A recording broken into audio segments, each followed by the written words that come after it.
Hi, in this video, we're going to show you proof of why Health Sidekick is more accurate than all other equations, whether you're talking about MyFitnessPal, Lose It, Weight Watchers, whether you're wearing a Fitbit, BMR, how everybody calculates or tries to calculate a user's BMR, basal metabolic rate, is often why Health Sidekick is better. And I'm going to try to show it in real simple terms very easily. In this last 30 days, for example, this is my 30-day average. I've on average eaten 1,539 calories. I've done this much mental, this much spiritual, this much calories burned. So this was my net caloric intake. I've lost an average of 0.31 pounds. This is empirical data of what I've done. Okay. My weigh-in today was 176.8. So let's remember that was 176.8. But over the last 30 days, this is my average weigh-in. Okay.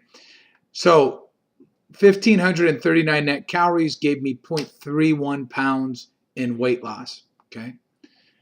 We know that to be empirically true.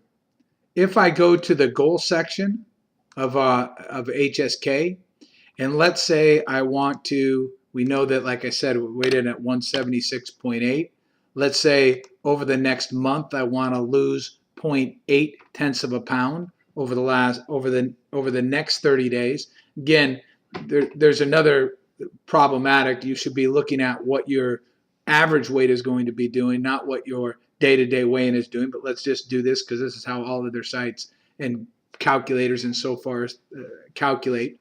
So let's say I want to go ahead and lose 0.8 tenths of a pound.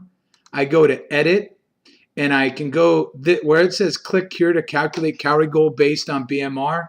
This is the calculation that most other sites use, Harris Benedict, Karsh, or Mifflin, and not most other, whether you're talking about Lose It, MyFitnessPal, Weight Watchers, whether you're wearing a Fitbit, all of these people are calculating your caloric intake capability, how much food you can eat and activities based on these calculations.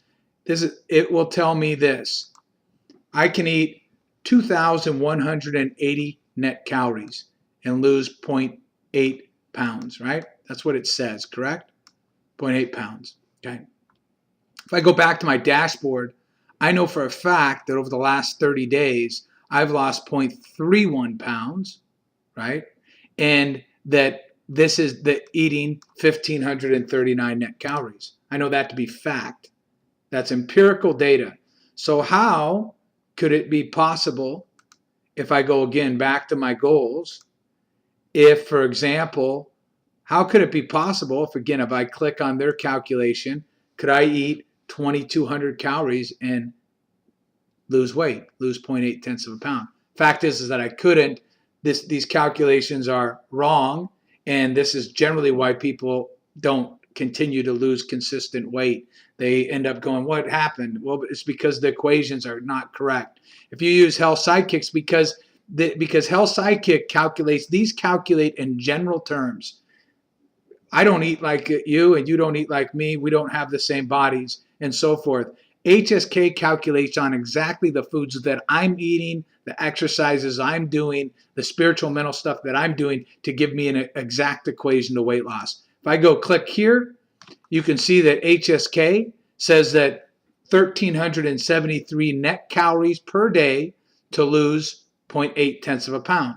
Now, let's go back and just calculate this and say, over the last 30 days, if I lost 0.31 pounds, doing 1,539 net calories and doing this equation, then it would make sense that for me, again, we'll go back to the goal section. It would make sense then that if I go to edit and I calculate, it would make sense then that 1,373 calories would get me to lose 0.8 tenths of a pound. This is how you show continued weight loss. And that's the trick of losing weight long term, is to focus on your 60, your 30, your averages, and how those are translated into weight loss. These equations are generally keeping people, these bad equations and all these diets to try to calculate people's BMRs and so forth, are generally keeping people from stopping losing weight consistently. Hope this helps.